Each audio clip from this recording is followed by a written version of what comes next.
Hello दोस्तों, मैं पुरुषोत्तम मौर्य आप सभी का ए to Z exam Guru YouTube channel पर स्वागत करता हूं।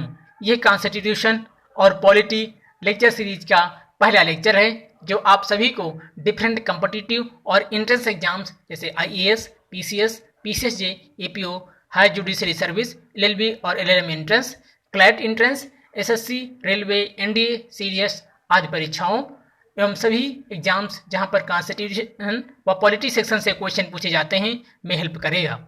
आइए आज के लेक्चर की शुरुआत करते हैं। आज का लेक्चर का मुख्य विषय है कॉन्स्टिट्यूशन।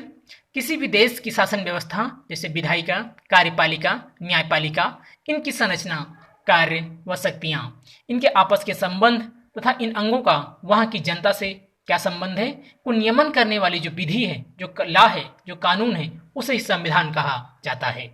आइए समझते हैं कि भारत में संविधान निर्माण की प्रक्रिया क्या रही है। भारत में संविधान निर्माण की औपचारिक प्रक्रिया 22 जनवरी 1947 को संविधान सभा द्वारा पंडित जवाहरलाल नेहरू द्वारा प्रस्तुत उद्देश्य प्रस्ताव को स्वीकृत करने के साथ प्रारंभ होती है और यह 2 वर्ष 11 माह 18 दिन के भीतर 26 नवंबर 1949 को पूर्ण होती है।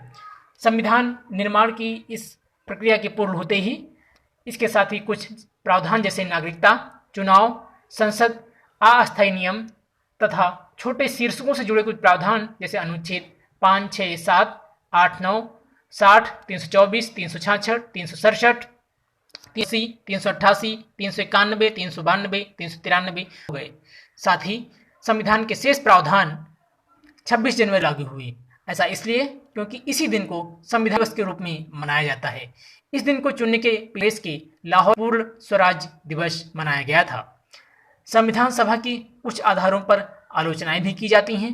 कहा जाता है कि यह एक प्रतिनिधि निकाय नहीं थी, अर्थात इसमें लोगों का जनसंख्या के अनुपात में उनका प्रतिनिधित्व नहीं था।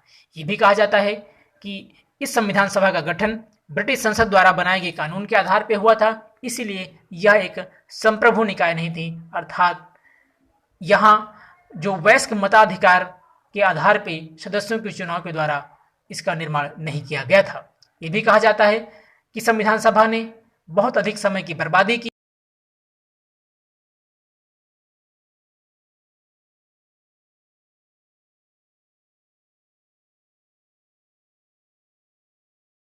सभा हमारे मूल संविधान में प्रस्तावना 22 भाग 8 अनुसूचियां व 395 अनुच्छेद थे, जबकि वर्तमान में इसमें 25 भाग 12 अनुसूचियां 465 अनुच्छेद हैं, जो कि भारत की बदलती सामाजिक, सांस्कृतिक व राजनीतिक परिदृश्य का जीवंत उदाहरण है। इसके साथ ही साथ आइए समझते हैं संविधान की प्रमुख विशेषताएं क्या हैं। तो इसकी सबसे विशेषता भारत का क्षेत्रीय विस्तार जम्मू कश्मीर से लेकर कन्याकुमारी तक और गुजरात के भूदेश तक है। यही कारण है कि इतने बड़े देश के लिए एक संविधान निर्माण कार्य एक जटिल कार्य था और संविधान अंततः एक लंबा बन पाया। इसके साथ ही साथ इसे कुछ ऐतिहासिक कारण भी थे, जैसे कि 1600 में आए ब्रिटिश 1947 तक शासन किया और इतने लंबे कालखंड में उन्होंने देश में शासन करने के लिए बहुत सारे नियम, कानून और अधिनियम बनाए। उन कानूनों ने भी भारतीय संविधान निर्माण में एक ठोस आधार प्रदान किया। राजनीतिक कारण भी थे, जैसे कि जम्मू कश्मीर भारतीय संविधान के लिए जो कानून बने उसमें शामिल नहीं हुआ, उसके लिए अलग से संविधान निर्माण कार्य हुआ। इसके पीछे कुछ सामाजिक, सांस्कृतिक व धार्मिक कारण भी थे, जैसे कि भारत में जनजाति समुदाय के लिए अलग से उपबंध किए गए एवं संविधान सभा में कानून विशेषज्ञों का भी प्रभाव था, जैसे स्वयं पंडित जवाहरलाल नेहरू, भीमराव अंबेडकर, सरदार वल्लभ भाई पटेल तथा राजेंद्र प्रसाद खुद पेशे से वकील थे और उन्हें कानून की बहुत बारीक समझ थी, जिसकी वजह से भी कानून की विधिवत और बारीक व्याख्या से संविधान लंबा हो गया। भारतीय संविधान कई सारे स्रोतों से लिया गया है। इस संबंध में डॉक्टर भीमराव अंबेडकर की यह टिप्पणी अत्यंत ही महत्वपूर्ण है कि भारतीय संविधान दुनिया के सभी देशों के संविधान को छानने के बाद बनाया गया है। आइए देखते हैं कि भारतीय संविधान के महत्वपूर्ण प्रावधान कहां कहां से लिए गए हैं। भारत संविधान का लगभग 2/3 हिस्सा भारत शासन अधिनियम 1935 से लिया गया है। जिसके कुछ प्रावधान जैसे संघीय व्यवस्था, न्यायपालिका, राज्यपाल का पद, आपातकालीन व्यवस्था, लोक सेवा आयोग आदि भारत शासन अधिनियम 1935 से लिए गए हैं। ब्रिटेन के संविधान से संसदीय शासन, विधि का शासन, विधायी प्रक्रिया, एकल नागरिकता, मंत्रिमंडल प्रणाली, परमाधिकार लेख, संसदीय विशेषाधिकार व द्विसदनवाद जैसे उपबंध ब्रिटिश शासन से लिए गए हैं। इसके साथ ही अमेरिका के संविधान से मूल अधिकार, न्यायपालिका की स्वतंत्रता, न्यायिक पुनर्विलोकन का सिद्धांत, उपराष्ट्रपति का पद, उच्चतम न्यायालय व उच्च न्यायालय के न्यायाधीशों का पद से हटाया जाना और राज्य के प्रावधान अमेरिका के संविधान से लिए गए हैं। संविधान से नीति निर्देशक तत्व, राष्ट्रपति की निर्वाचन पद्धति, राज्यसभा के सदस्यों का नामांकन लिया गया है। कनाडा के संविधान से सशक्त केंद्र के साथ संघीय व्यवस्था, अवशिष्ट शक्तियों का केंद्र तथा के राज्यपालों की नियुक्ति और उच्चतम न्यायालय का मर्सी न्याय निर्णय लिया गया है। इसके साथ ही साथ ऑस्ट्रेलिया के संविधान से समवर्ती सूची, व्यापार व वाणिज्य की व समागम की स्वतंत्रता, संसद के दोनों सदनों की संयुक्त बैठक के प्रावधान लिए गए हैं। जर्मनी के वाइमर संविधान से आपातकाल के समय मूल अधिकारों के निलंबन के प्रावधान लिए गए हैं। इसके साथ उस समय के सोवियत संघ और वर्तमान रूस से भी मूल कर्तव्य तथा प्रस्तावना से संबंधित कुछ प्रावधान जैसे कि सामाजिक, आर्थिक व राजनैतिक आदर्श से संबंधित प्रावधान लिए गए हैं। फ्रांस के संविधान से गणतंत्रात्मक और प्रस्तावना में क्षमता और बंधुता के आदर्श लिए गए हैं। संशोधन की प्रक्रिया और राज्यसभा के सदस्यों के निर्वाचन की पद्धति ली गई है। भारतीय संविधान में और जापान के संविधान से विधि द्वारा स्थापित प्रक्रिया को अपनाया गया है। इसके साथ भारतीय संविधान नम्यता व अनम्यता का अनोखा मिश्रण भी है, जहां भारतीय संविधान में अनुच्छेद 368 के तहत साधारण बहुमत से, विशेष बहुमत से और विशेष बहुमत और आधे राज्यों के अनुमोदन से संविधान संशोधन की प्रक्रिया को एक तरफ सरल तो दूसरी तरफ अत्यंत ही जटिल बनाया गया है। और इसके साथ ही साथ संसद तथा राज्य विधानसभाओं द्वारा बनाए गए कानूनों की न्यायपालिका द्वारा समीक्षा भी होती है और असंवैधानिक पाए जाने पर निरस्त भी कर दिए जाते हैं, जिससे संविधान में संशोधन की प्रक्रिया एक अनम्य अर्थात जटिल हो जाती है। भारतीय संविधान का स्वरूप एकात्मकता के झुकाव के साथ साथ संघीय व्यवस्था को भी धारण किए हुए है, जैसे कि केंद्र में और राज्य में अलग अलग सरकारें, अखिल भारतीय सेवाएं जैसे कि भारतीय प्रशासनिक सेवा, भारतीय पुलिस सेवा का सृजन केंद्र सरकार द्वारा होता है, लेकिन ये अधिकारी अपनी सेवाएं राज्य में भी देते हैं। इसी के साथ साथ राज्यपाल का पद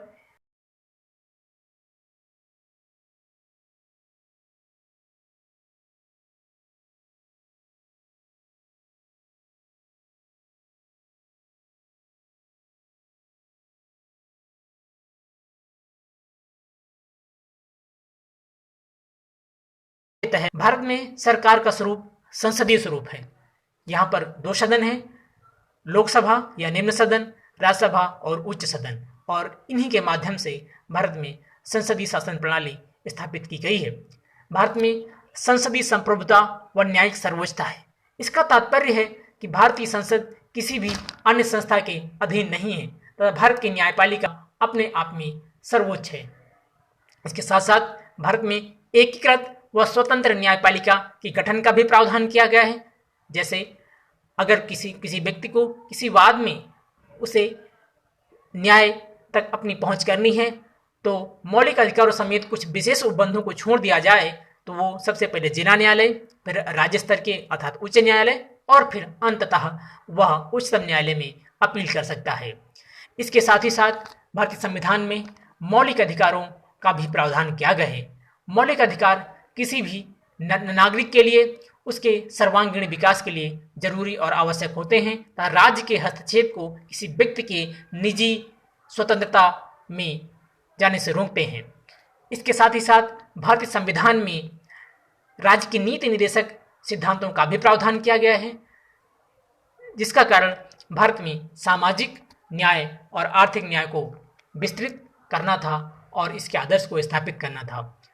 भारतीय संविधान में मूल कर्तव्यों का भी प्रावधान किया गया है, जिससे कि भारत के नागरिक अपने अधिकारों के साथ साथ अपने कर्तव्यों का भी निर्वहन कर सके। भारतीय संविधान में भारत को एक धर्मनिरपेक्ष राज्य घोषित किया गया है, अर्थात भारत किसी भी धर्म के प्रति कोई भेदभाव नहीं करेगा। वह सभी धर्मों अर्थात हिंदू, मुस्लिम, सिख, ईसाई, बौद्ध, पारसी सभी को एक समान दृष्टि से देखेगा। जबकि भारत के कई सारे पड़ोसी राज्य जैसे पाकिस्तान इस्लामिक राष्ट्र है, बांग्लादेश इस्लामिक राष्ट्र है, नेपाल हिंदू राष्ट्र है और अफगानिस्तान एक इस्लामिक राष्ट्र है, उन्होंने अपना राजकीय धर्म इस्लाम घोषित किया है, लेकिन भारत एक धर्मनिरपेक्ष राष्ट्र है। इसके साथ साथ एक सबसे बड़ी विशेषता सार्वभौम वयस्क मताधिकार की है। संविधान के लागू होते ही ये उपबंध किए गए कि 21 साल की आयु पूरी कर चुके कोई भी भारतीय नागरिक को मत देने का अधिकार है, अर्थात राजनीतिक समता को तत्कालीन प्रभाव से लागू कर दिया गया। इसके साथ ही साथ भारतीय संविधान में एकल नागरिकता का भी प्रावधान है, अर्थात कोई भी नागरिक केवल भारत का नागरिक होगा, ना कि किसी राज्य का नागरिक। इसके साथ ही साथ कुछ स्वतंत्र संस्थाओं और निकायों के भी गठन का प्रावधान है, जिससे वो निष्पक्ष रूप से अपने दायित्वों का निर्वहन कर सके। जैसे चुनाव आयोग को भारतीय संविधान में संवैधानिक स्टेटस हासिल है, जिससे वह निष्पक्ष चुनाव समय समय पर आयोजित कराता है और इसकी गठन के पश्चात इसमें राजनीतिक हस्तक्षेप के प्रावधान को सीमित किया गया है। उसी प्रकार से लोक सेवा आयोग के गठन का भी प्रावधान है, जो केंद्रीय स्तर पर अखिल भारतीय सेवाओं के लिए परीक्षाओं का आयोजन करवाता है और इनके सदस्यों का चयन करके सदस्यों की सेवा शर्तों को ही निर्धारित करता है। साथ ही नियंत्रक एवं महालेखा परीक्षक के पद का भी सृजन किया गया है, जो कि केंद्र सरकार और राज्य सरकारों के खाताओं का भी आकलन और नियंत्रण करता है। इसके साथ साथ हमारे भारतीय संविधान में कुछ आपातकालीन उपबंध भी किए गए हैं, जैसे कि अनुच्छेद 352 के तहत राष्ट्रीय आपातकाल की उद्घोषणा के प्रावधान किए गए हैं। अगर कभी किसी दूसरे देश से युद्ध की स्थिति होती है या सशस्त्र विद्रोह हो जाता है, तो ऐसी स्थिति में भारत की महामहिम राष्ट्रपति राष्ट्रीय आपातकाल की घोषणा कर सकते हैं। राज्य में अगर प्रशासनिक मशीनरी असफल हो जाए तो भारत के महामहिम राष्ट्रपति अनुच्छेद 356 के तहत राज्य में राष्ट्रपति शासन लगा सकते हैं।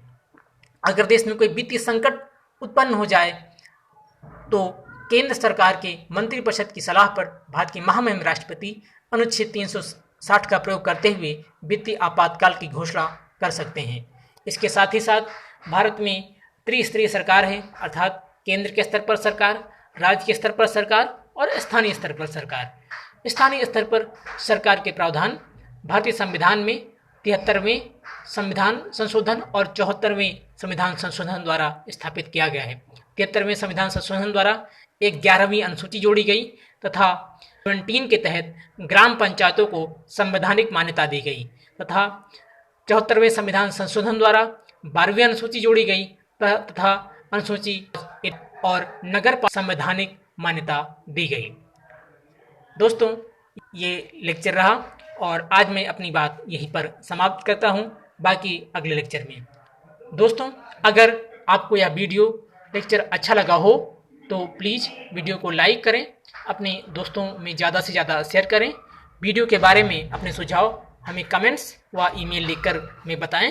साथ ही चैनल को सब्सक्राइब करके बेल आइकन को प्रेस करें, जिससे लेक्चर्स के नोटिफिकेशंस आपको मिल सकें। और स्टडी मटेरियल व कोर्सेज की जानकारी के लिए हमारे व्हाट्सएप नंबर 77 550 76 550 से जुड़ें व इंस्टाग्राम, टेलीग्राम, फेसबुक व ट्विटर पर भी हमें फॉलो करें। ये वीडियो देखने के लिए आपका बहुत बहुत धन्यवाद।